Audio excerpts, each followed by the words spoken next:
Hi there, I'm Paulina and I'm a Scroll and Digitisation Conservator at the British Library in London. Today I'm going to talk you through the various materials you will need to begin conserving your collection items safely. Proper preservation will help you to achieve the best possible results when you come to digitise your collections for future generations to enjoy and learn from. There are a range of different tools available to achieve your conservation aims. I'll explain what we use at the British Library, but feel free to create alternatives with what you have available. Just make sure that the materials you use don't pose a risk to the collection items when in direct contact with them. Pointers are used to keep a book page in place during image capture. We use pointers made from clear perspex to avoid obscuring the page in the image. It is important that the pointer you use is long and has a flat, blunt end to avoid denting or tearing the surface. Simple spatulas made from bamboo or the end of a painting brush handle are cheap and effective alternatives. Brushes and sponges to remove dust and dirt from a surface. Brushes should have soft bristles made from natural hair from sheep or goats. Avoid hard and springy brushes as they can damage delicate surfaces. Makeup or smoke sponges work well and should be tested in advance to check that they do not leave any residue on the surface. Spatulas to separate pages that are stuck together. These can be made of metal or bamboo and should be thin, flexible and with smooth rounded edges that will not cut the paper. Bone folders to unfold creases and folds. Both natural folders made from bone and polished wood and synthetic Teflon folders can be used. They should have a smooth, flat surface. Paper and interleaving materials. It is wise to have a range of papers with different thicknesses available during your project, for purposes such as interleaving, support and space protection.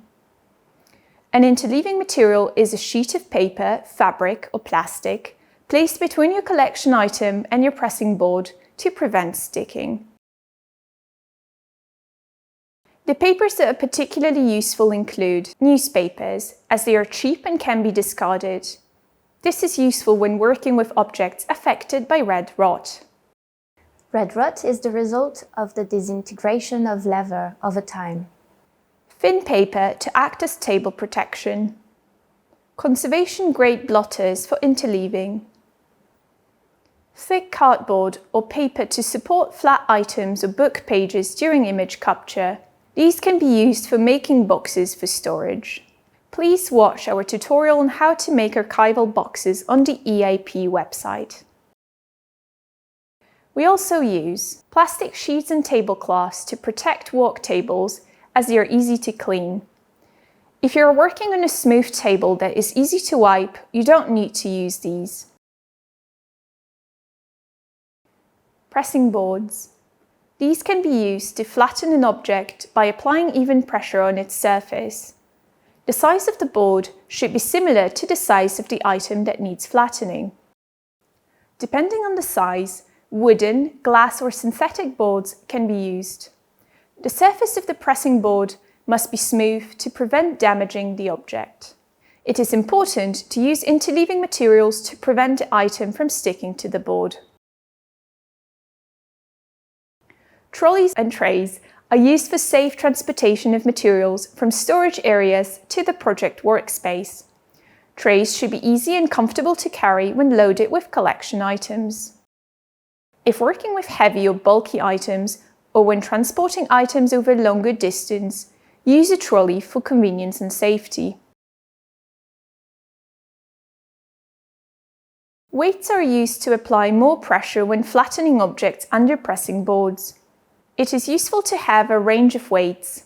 You can use bodybuilding weights if available, or you could create your own by filling bottles and containers with sand as long as these are sealed securely.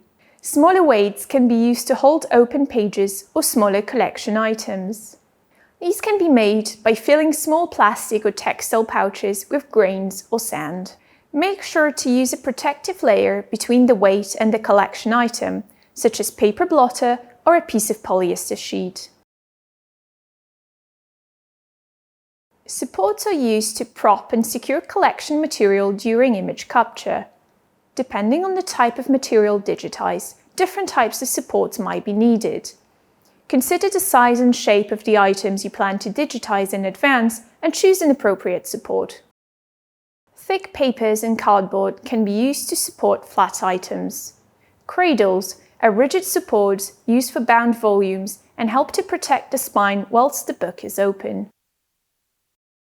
Foam can be cut into pieces and used to stabilize books and compensate for the height of the spine. Cushions are a good alternative to foam and can be used in the same way, especially for bound volumes that cannot be opened flat. If needed, you can create your own cushions with sand, grains, or styrofoam balls. Just make sure that the cushion is tightly sealed so the contents do not come in contact with the collection item. Another option is to use a rolled textile like a blanket. Finally, personal protective equipment is crucial to ensure the well-being of the people involved in the digitization project. It is particularly important when working with moldy items or items affected by red rot. Disposable gloves and face masks will help prevent allergic reactions or respiratory problems. Nitrile gloves are best as they are disposable and don't cause allergies. We don't recommend using cotton gloves as they pick up dirt and let through spores from mold. Aprons will prevent staining of the skin and clothes and will help to minimize the transfer of hazardous substances from one item to another. If your collection item does not have mold on it, we recommend handling with clean, dry, bare hands for dexterity. This tutorial is part of our online video series covering digitization, digital preservation, and conservation for the Endangered Archives program. Feel free to explore these resources at eap.bl.uk/training videos.